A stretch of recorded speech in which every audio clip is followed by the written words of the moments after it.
자, 6번 보겠습니다. 반괄호 6번입니다. 살인하면 물론 죄인이죠. 살인하면 죄인이라는 이 표현을 가지고 지금 이제 아까 본문입니다. 내가 간음하지 않았어도 살인하면 죄인이라는 이 표현에서 살인을 그러니까 우리가 쉽게 아는 가벼운 살인과 비교할 가볍다는 말은 좀 이상하지만 인간적인 눈으로 볼 때 진짜 살인보다 좀 가볍게 보이는 그런 살인들, 화내고 무시하고 비난하고 차별하는 이런 것들에 대한 교훈을 주기 위해서 살인하면 간음하지 않아서 살인하면 죄인이라는 말씀을 하시는데 여기는 지금 예수님이 가르쳐 주신 산상설교와 비교하면은 비난 무시를 통한 차별도 나오고 그다음에 요한일서에 있는 말씀을 비교하자면은 분노 미안합니다. 산상설교에 나오는 겁니다. 이 중에는 미움은 이제 요한일서에서 나왔었고요. 산상설교에서는 화내는 것을 딱 예수님이 꾸짖으셨잖아요. 그러니까 분노에 대한 차별도 얘기를 해주는데 이 분노에 대한 차별을 제가 조금 더 살펴보기 위해서 이 부분에서 따로 다루는 겁니다. 분노에 대한 차별도 그걸 뭐라 해야 돼요? 그것도 차별이에요. 예를 들면은 여러분 어떤 사람에게는 쉽게 분노하고 어떤 사람은 잘 분노하지 못하죠. 누구에게 잘 화내지 못하나요?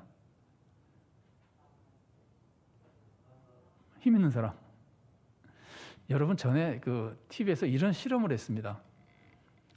그 당시에 아마 뭐 지금도 그런지 잘 모르겠는데 그 당시에 에쿠스가 대표적인 큰 차였어요. 우리나라에서. 그래서 어떤 한 사람은 에쿠스를 타고 한 사람은 아마 지금 생각에 마티즈나 뭐 그런 정도의 작은 차였던 것 같아요. 하고 이제 차를 타고 나가서 보신 분들 계신지 모르겠어요. 앞에서 이렇게 딱 서 있다가 늦게 출발해요. 신호가 바뀌어도. 근데 에쿠스가 늦게 출발하면 뒤에서 빵빵대지 않아요. 실험해 본 게 그래요. 근데 마티즈가 멈칫거리면 막 빵빵대요. 그러니까 이 사람들이 그걸 뭐라 그래야 될까? 화를 내는 게 사실은 마티즈의 장관이 타고 있을 수도 있잖아요. 근데 사람들은 일반적으로 평을 차 크기하고 사람 크기하고 같게 보거든요. 그러니까 차만 가지고 사람을 무시하고 이제 빵빵대는 거고 차만 가지고 사람을 두려워하고 이제 함부로 하지 못하는데 이제 그렇게 그 화내는 것이 차별이에요. 어떤 사람에게는 참 화내지 못하면서 어떤 사람에게 화내는 거. 그래서 이 제일 앞부분에서 가난한 자 부자 얘기했잖아요. 그러니까 가난한 자 부자를 뭐 여기 앉아라 저기 앉아라 하는 차별도 있지만 그 마음속으로 무시하는 것, 그 다음에 그 대표적으로 나타나는 것이 화내는 것으로 나타나는 것, 말로 나타나는 것, 화로 나타나는 것. 그래서 이거는 가난한 사람에게 화내지 말고 가난한 사람을 미워하지 말라는 그런 내용까지 포함되어 있는 겁니다. 차별과 관련해서. 이거는 좀 달리 말하면 감정적인 차별입니다. 그러니까 우리는 차별을 피하기 위해서 오늘 본문이 이제 계속해서 어떻게든지 차별을 피하게 하려고 다양하게 강력하게 가르쳐주고 있는데 그 중에 하나가 모든 사람에 대한 감정이 절제되어야 된다는 거예요. 감정의 차별이 있으면 안 된다는 거예요. 자, 그 다음에 또 한 가지 숨어있는 메시지가 뭐냐면요. 우리가 지금 부자를 우대하고 가난한 사람 홀대하면서 차별한다 그럴 때 이걸 거꾸로 해도 안 되는 거예요. 부자라고 차별해도 안 되는 거예요. 여러분, 우리가 일상사회에서는 아무래도 부자보다 가난한 사람을 무시하지만 어떤 곳에 가면은 부자를 막 증오하고 그럴 것 같지 않아요? 어떤 그룹의 사람들에 가면은 좋은 옷을 입고 가면은 막 비난하고 욕하고 그럴 수 있는 분위기가 있단 말이에요. 제가 예를 안 들겠지만 다 짐작할 수 있을 겁니다. 그런 곳에서는 아니면 내가 그런 마음이 있어도 부자라는 사실 때문에 분노해도 안 된다는 거예요. 부자에 대해서 정죄도 안 돼요. 어쨌든 한 사람도 어떤 이유든지 차별하거나 감정적인 차별을 하거나 말의 차별을 하거나 행동의 차별을 하거나 미움과 분노까지 어떤 것도 하면은 안 된다는 겁니다. 그 차별 금지에 대해서 강렬하게 본문이 가르쳐주는 겁니다.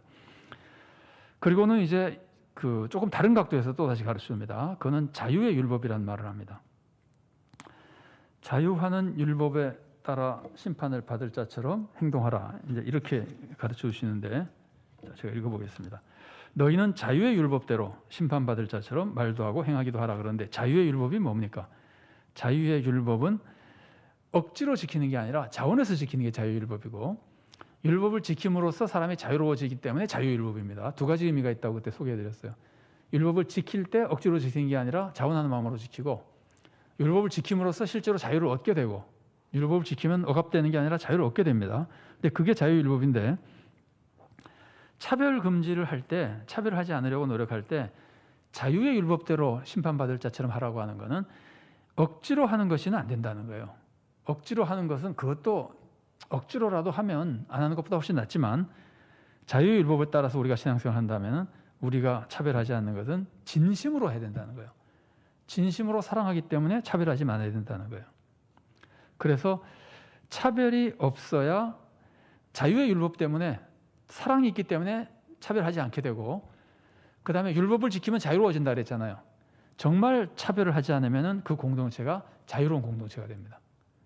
정말 평안한 공동체가 돼요. 두렵지가 않습니다. 여러분, 사람들이 다 서로 두려워하는 게 차별 대우받을까 봐 두려운 거예요.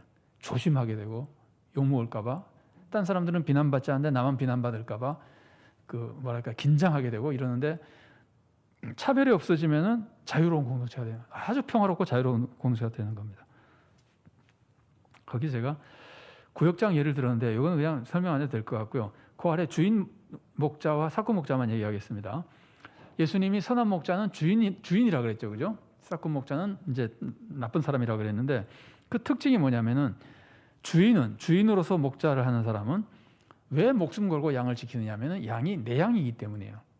내 양이라고 하는 표현은 뭐라 그래야 될까? 거의 나와 동일시되는 사람이고 내가 사랑하기 때문이에요. 그래서 주인은 양을 사랑하기 때문에 양을 위해서 목숨까지 돌보는데, 싹꾼은 양을 사랑하지 않기 때문에 자기가 위험하면 도망가 버리는 거예요. 그러니까 싹꾼은 특징이 돈 받은 만큼만 하는 거예요. 나 이거 돈 받을 때 목숨까지 건 거는 아니었어, 그거예요. 그러니까 그 돈 받은 만큼만 하려면 목숨까지 걸 수는 없어요. 근데 주인은 그게 아니라 양을 사랑하기를 완전히 나처럼 사랑하기 때문에 목숨까지 걸고 지키는 거거든요. 그러니까 결국은 주인 목자가 양을 돌보는 것은 사랑으로 하는 것이고, 이게 자유의 율법입니다. 싹꾼 목자가 양을 사랑하는 것은 딱 돈 받은 만큼만 사랑하는 겁니다. 그래서 이거는 근본적으로 자기 사랑으로 하는 겁니다. 나를 위해서 양을 돌보는데 필요한 만큼만, 계약된 만큼만 해주는 겁니다. 의무감으로 하는 겁니다. 그래서 싹꾼 목자는 자유의 율법을 따라 사는 사람이 아니고 그냥 계약에 따라 사는 사람입니다. 그래서 이 사람은 어떨 때는 잘하고, 좀 심지어 요즘 같은 사회에서는 돈 받은 만큼이라도 하면 고맙긴 하지만 그래도 이거는 자유율법에 따라 사는 건 아닙니다. 그래서 이런 사람들은 언제든지 자기 이권에 따라서 차별할 수 있는 사람들입니다. 그래서 오늘 본문은 그 자유의 율법에 따라 하라는 이 말씀을 가지고 그 진심의 사랑으로 나오는, 진심의 사랑에서부터 나오는 참된 공평이 교회에 있어야 된다. 이건 이제 교회, 차별 없는 올바른 교회가 되기 위해서, 또 올바른 신앙의 성도가 되기 위해서 가르치는 것이고요. 6번을 보겠습니다. 이 자유의 율법이 사랑으로 하는 거잖아요. 사랑으로 하는 것을 좀 달리 표현해서 어떻게 표현하냐면은 긍휼이라는 단어로 표현하고 있습니다. 이게 지금 차별의 문제가 되는 거는 어려운 사람들을 차별하는 것이 문제가 되는 거잖아요. 쉽게 얘기해서 가난한 사람을 차별하는 게 문제가 되면은, 차별하지 않으려면은 가난한 사람을 사랑해야 되잖아요. 사랑으로 차별하지 말아야 되거든요. 그래서 그것을 긍휼이라고 그러는 겁니다. 그 사람을 긍휼히 여기고, 그 사람을, 남들은 다 차별하지만 아무런 도움이 안 된다고 다른 사람 다 생각하지만 나는 어려운 그 사람을 긍휼히 여기고 사랑으로 차별하지 않는 걸 의미하는 겁니다. 그런데 그런 긍휼이, 물론 차별만은 아니죠. 차별은 대표적인 예고 사랑 자체죠. 긍휼로 하는 그런 사랑 자체가 우리를 심판을 면하게 하는 참된 사랑의 삶이 되게 한다는 거죠. 그래서 긍휼이 심판을 면하는 이유는요, 용서하기 때문에 심판을 면하는 겁니다. 물론 사실 심판을 면하는 것은 주님의 은혜로 면하는 것인데, 주님의 은혜로 심판을 면한 사람이 남을 용서하지 못하면 어떻게 되죠? 용서가 다 내가 받은 용서가 취소되잖아요. 그게 이제 10,000달란트 빚진 자 비유에서 나오는 거잖아요. 그래서 내가 은혜를 받았으면 반드시 남을 긍휼히 여겨야 됩니다. 근데 그것을 가르쳐 주면서 긍휼이 없으면 심판을 받고 긍휼은 심판을 이기고 자랑한다, 이렇게 얘기하는 겁니다.